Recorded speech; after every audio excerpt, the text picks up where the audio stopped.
Game Pokemon Go menjadi fenomena baru di Indonesia. Meski belum diluncurkan secara resmi di Indonesia, namun game ini telah banyak dimainkan warga, terutama kaum muda. Sempat muncul kekhawatiran terhadap keberadaan game yang menerapkan teknologi augmented reality ini. Bahkan banyak pihak menilai game ini bisa mengganggu atau mengancam keamanan negara.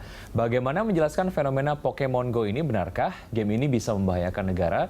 Kita akan bahasnya bersama Direktur Informasi Badan Intelijen Negara, Bapak Sundawan Saleh. Apa kabar Pak Sundawan? Terima kasih sudah hadir di studio kami hari ini. Baik, terima kasih. Selamat siang. Selamat siang. Topik hari ini kemudian sangat menarik, saya bilang, karena bicara soal excitement dari masyarakat sendiri terhadap game Pokemon Go ini sedang banyak, dan ada juga beberapa pihak yang kemudian mengkhawatirkan juga keberadaan dari Pokemon Go ini akan mengganggu keamanan negara. Sebetulnya betul atau tidak hal itu, Pak Sundawan?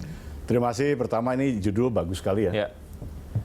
Sesuailah dengan kompetensi kami untuk menjelaskan bagaimana sih sisi teknologi dikaitkan dengan keamanan negara.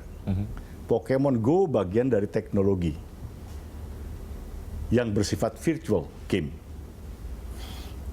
Kami dari intelijen negara, apapun kami lakukan dalam konteks kewenangan yang diberikan undang-undang untuk melakukan deteksi dini terhadap perkembangan dan memberikan peringatan dini kepada masyarakat. Ya. Teknologi ini sudah kami lakukan deteksi dini sejak awal muncul. Itu menjadi concern kami apapun. Ya. Karena ini kan teknologi advance dari teknologi sebelumnya. Ketika fenomena muncul, kami coba men-tracing. Ya. Adakah teknologi virtual ini dapat menjadi gangguan, hambatan, tantangan, bahkan ancaman terhadap keamanan negara? Apabila kita bicara keamanan negara, tentunya bicara human security ya, masyarakat Indonesia keseluruhan. Ternyata iya, dari kajian kami sementara ini. Okay. Artinya iya di sini teknologi ini bisa digunakan untuk mempenetrasi sistem keamanan negara. Karena intelijen mendasarkan diri pada, kalau teknologi itu ada teknologi intelijen dan intelijen teknologi. Bagi masyarakat awam yang menggunakan teknologi ini ya sifatnya awam saja. Tapi ketika ada masyarakat, kelompok masyarakat yang memahami teknologi ini bisa digunakan untuk mengganggu orang lain, pihak lain, maka ini sudah masuk ranah kepada intelijen teknologi. Dia menggunakan alat ini untuk melakukan langkah-langkah intelijen. Ya. Yang paling transparan bisa kami katakan bahwa game ini menggunakan yang namanya handphone sebagai alat. Handphone ini tentunya dikaitkan koneksi dengan sistem GPS. Yeah. Dulu kita mengenal yang namanya Google Earth, Google Map. Sekarang kita mengenal Pokemon. Yeah. Google Earth, Google Map itu hanya 2 dimensi. Ya. Sekarang dengan alat ini bisa 3 dimensi, orang bisa melihat target atau sasaran. Ya, dampaknya sebetulnya, dampak dalam tanda kutip ataupun bahayanya dalam tanda kutip Pokemon Go ini malah lebih berdampak jika dibandingkan dengan image dari Google Earth dan juga Google Map gitu. Ya, dampak advance-nya iya. Dampak advance, ya. Dari yang tadi saya sebutkan semuanya berdampak tentunya. Nah, di intelijen mengenal disebut dengan human intelligence, signal intelligence, dan imaginary intelligence. Human intelligence itu kegiatan intelijen sehari-hari lah ya. Sedangkan signal intelligence itu berkaitan dengan di GPS-nya. Itu signal. Nah, Google Earth, Google Map itu signal intelligence dan imaginary intelligence pada taraf awal. Ketika berbicara Pokemon Go, ini sudah imaginary intelligence. Dia melakukan pemetaan secara imaginary dan bisa secara utuh memetakan apa yang dimaksud. Contoh, misalkan ada orang berkepentingan terhadap markas besar Badan Intelijen Negara. Dengan Google Earth, Google Map hanya terlihat atapnya saja tentunya gitu. Ya, betul.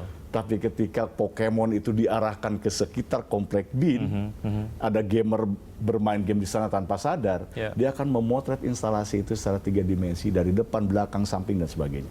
Itu baru BIN. Belum lagi instalasi lain. Jadi keamanan negara dalam hal ini konteksnya adalah keamanan bagi objek-objek vital negara dan informasi-informasi negara. Itu bisa dilakukan melalui Pokemon Go. Sudah imaginary intelligence. Dan keseluruhannya ini nanti akan mengarah, masih indikasi ini menjadi geospatial intelligence.